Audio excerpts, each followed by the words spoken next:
Is the DDJ 1000 still worth it? Should you upgrade to the FLX10, or if you don't already have it, should you still buy it? By the way, I don't think you can still find this new. You can only find it secondhand on Facebook Marketplace or eBay or something. I've been using it for some time now, and before it, I was using its little brother, the DDJ 800. I also use CDJs from time to time, and I can confidently say that the DDJ 1000 is still worth it in 2024/5 and for some time to come, and I'll tell you why. So this was the first controller to fully match a club standard DJing setup. And by club standard, I mean the CDJ and DJM setup. I use Pioneer as an example because they have the market share. Like if you visit 100 clubs, 90 of them will probably have a Pioneer setup. And in this case, it's the CDJ 2000 Nexus 2 and the DJM 900 Nexus. And before the 1000, we did have the DDJ RZ or RZX, or if you're in the States, RZ and RZX. And those did have a CDJ kind of layout, but the mixers didn't match anything that was mainstream at the time, so in my opinion, they don't count. The jog wheels on the 1000 are mechanical, which are exactly the same as the CDJ 2000 Nexus 2, and they have a jog display that tells you everything that you need to know about the tracks that you're playing. And on top of that, there's jog adjust, which can be set to light or heavy. When it's on heavy, the jog wheel is kind of stiff, and when it's on light, it almost kind of spins freely. At the back of it, there's pro connectors, meaning that you can play with it at a club,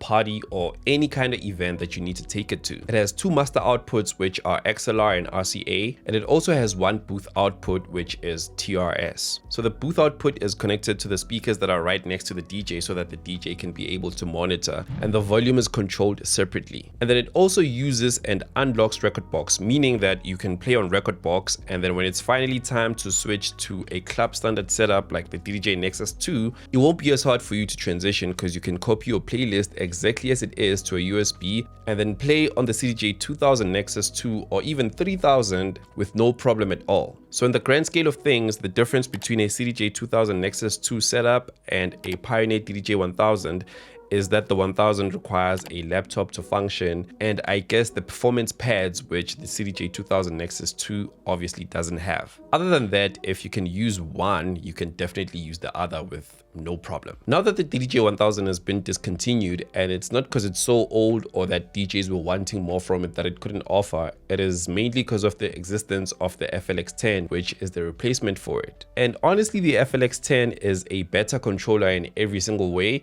but that statement can be very misleading if you take it with no context. Let me tell you the differences between these two controllers. Its size, software, and stem separation. So with the size, the FLX10 is slightly taller to make space for additional buttons like the stem control buttons. The mixer didn't take advantage of the new size. Apart from the two extra effects and the stem control buttons, the only difference is the spacing of the knobs and buttons. And then with the software, the FLX10 can use both Serato and Rekordbox, whereas the DDJ 1000 came with two versions. There's the version that I have, which uses Rekordbox, and then there's the DDJ 1000 SRT, which uses Serato. And honestly, most people just use one of those. Unless you're like me and you teach how to DJ and you need to be on both platforms, you don't really have to use both. Or if maybe you like experimenting, then of course you can use both, but ultimately you don't have to. I've also learned that there's a group of people that buy a Pioneer DJ controller and then use it with virtual DJ, which is kind of crazy, but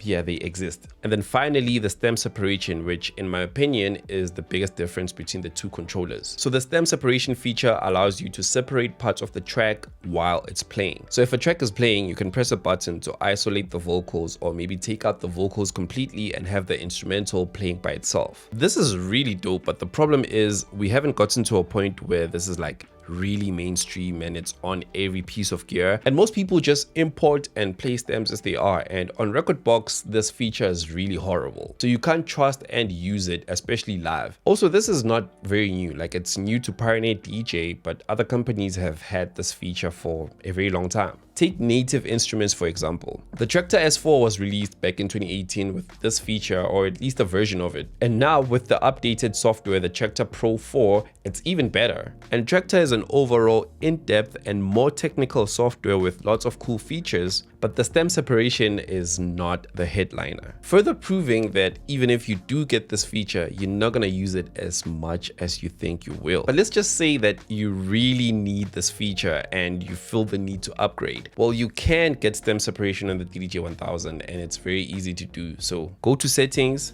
click on extensions, then go to track separation and click enable. And then now you're gonna have 3 buttons that represent the stems, but you're not done. So click pad here on top and then select any pad mode that you don't use a lot. For me, it's simpler. Click on it and select user 1. And then first pad, click on transport, track separation, instruments. And then the second one, transport, track separation, vocal. And then the third one, transport, track separation, drums. So now when I select the sampler, I get the red, green, and blue buttons. And bam, just like that, you have stems on the DDJ 1000. Here are 3 reasons why anyone should ever upgrade from the DDJ 1000 to the FLX10.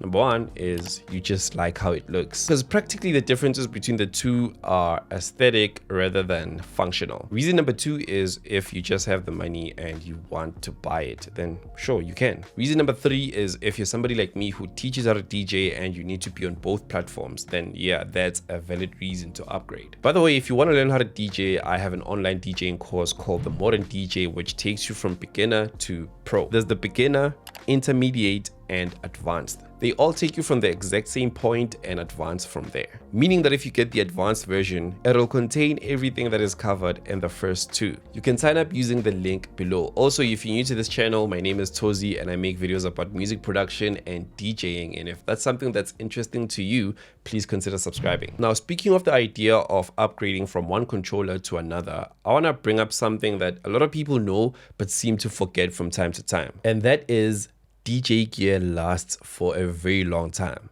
Think about it. The latest CDJ from Pioneer is the CDJ 3000, which was released in 2020. But at the time of recording, which is 2024, the CDJ 2000 Nexus 2 is still the most common CDJ at clubs. And that was released back in 2016. And some clubs still have the original CDJ 2000, which was released back in 2009. And in all these cases with the different gear, DJs just show up and play music because that's all they ever need to do. Because the updates between these are very incremental and they don't amount to much in the grand scale of things. Because at the end of the day, the fundamentals are the same. You need to play tracks in series and make it sound nice.